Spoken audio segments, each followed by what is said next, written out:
亲啊，继续来看这个天气的状况。中昼对流旺盛，特别是山区有过头的雷阵雨。气象局嘛将对桃园到台中来发布到大雨的特报，讲明仔载开始就会愈来愈好天。看到，其实今天的降雨呢，大概中部以北今天早上有下过一阵雨了。不过西半部地区还有各地的山区，在今天下午也要留意，可能会有一些局部的降雨，因为还是有水汽慢慢的移入，以及午后热对流的部分。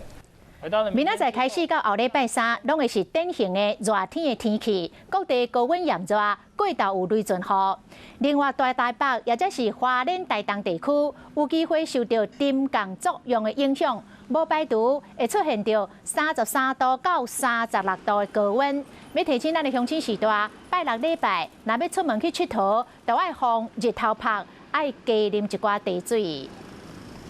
Hello， 大家好，我是乃瑜，要教给大家2个任务。第一个，华视新闻的脸书专页，你按赞了吗？